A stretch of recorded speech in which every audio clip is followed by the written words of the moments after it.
आज का हमारा टॉपिक है हाफ वेव रेक्टिफायर। तो स्टार्ट करते हैं। इंट्रोडक्शन। देखो, रेक्टिफायर क्या होता है? रेक्टिफायर होता है जो हमारी इनपुट है, इनपुट जो ऐसी हम देखो हमारे घरों में आती है एसी वोल्टेज। जो हमारे घरों में करंट आता है वो आता है एसी करंट, जिसमें इस तरीके से अल्टरनेटिंग करंट होता है, जिसकी दिशा जो डायरेक्शन होती है वो चेंज होती रहती है।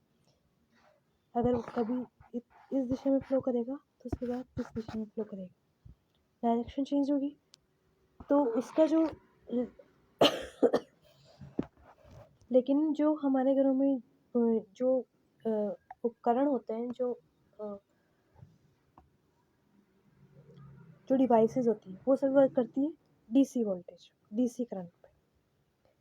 तो हमें उनको चलाना तो है ही, तो हमें क्या करना होगा, उनको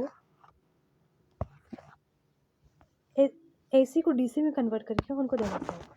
ठीक है, तो सबसे पहले क्या है, रेक्टिफायर। रेक्टिफायर क्या होता है? जो एसी करंट को डीसी में कन्वर्ट करता है, इसको बोलते हैं रेक्टिफायर। रेक्टिफायर 3 टाइप के होते हैं: half wave rectifier, full wave rectifier and bridge rectifier. ठीक है, तो आज हम पढ़ेंगे हाफ वेव रेक्टिफायर। ठीक है, हाफ वेव रेक्टिफायर क्या होता है? बहुत सिंपल है। हमने जो डायोड पढ़े थे, हम कोई एसी का कोई सोर्स लेंगे, ठीक है, उसके साथ में डायोड जोड़ेंगे और उसी के सीरीज़ में जोड़ेंगे आरएल लोड, जिसमें हमको आउटपुट वोल्टेज मिले। ठीक है, तो ये है डायोड डी। अब जब ये एसी का सोर्स है, जब एसी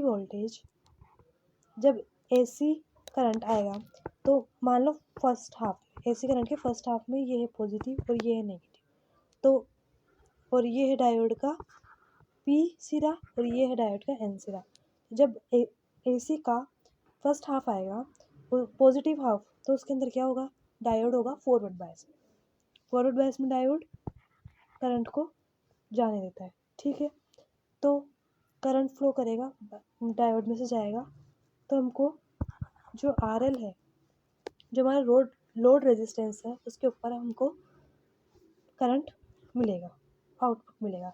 लेकिन जैसे ही एसी का बायस चेंज होगा, मतलब एसी का सेकेंड हाफ आएगा, यानी कि नेगेटिव सेकेंड हाफ जो आएगा, उसके अंदर क्या होगा, ये ऊपर वाला सिरा होगा नेगेटिव और नीचे वाला होगा पॉजिटिव।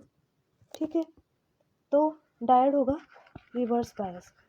रिवर्स बायस में हम जानते हैं कि डायोड करंट को फ्लो नहीं करता, तो ऐसी कंडीशन में डायोड करंट का फ्लो नहीं करेगा और हमको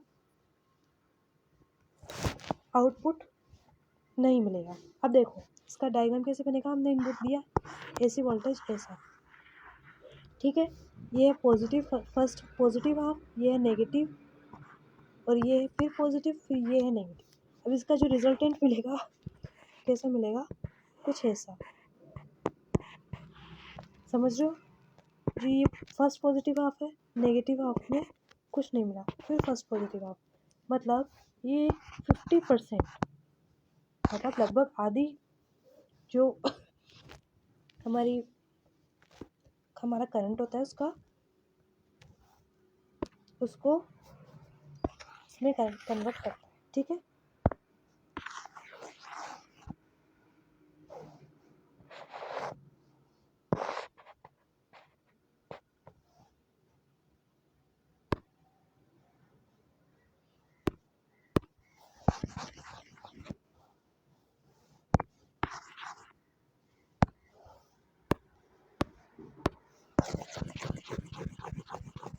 तो अब देखो इसमें पढ़ते हैं, इसमें क्या लिखा है In a rectifier is an electrical circuit that converts AC into DC, जो AC को DC में कन्वर्ट करता है, ठीक है. A half wave rectifier is the simplest type of rectifier that allows only one half of the AC input to the power supply. हमने ये समझा, ठीक है. Circuit explanation. देखो इसमें क्या होता है, ये चाहो तो हम ऐड कर सकते हैं, चाहो तो नहीं भी करें तो भी कोई दिक्कत नहीं. ये है ट्रांसफार्मर. ये बेसिकली जो एसी है उसकी वोल्टेज कम ज़्यादा करने के लिए लगाते हैं. लगाओ तो ठीक है, नहीं लगाओ तो भी ठीक है, बाकी घरों में लगा रहता है, ठीक है. आप सर्किट डायग्राम में चाहो तो डायरेक्ट एसी का सोर्स जोड़ सकते हैं, ठीक है. तो जब डायोड एसी पावर सोर्स चाहिए हमको, जो अल्टरनेटिव करंट देता है, एसी करंट देता है. ट्रांसफार्मर चाहिए, ऑप्शनल है, लगाना तो लगाओ तो ठीक, नहीं लगाओ तो भी ठीक. It's is a one-way switch, allowing only one direction of current flow. Current को ओनली एक ही डायरेक्शन में अलाउ करता है, ठीक है. Working of half rectifier.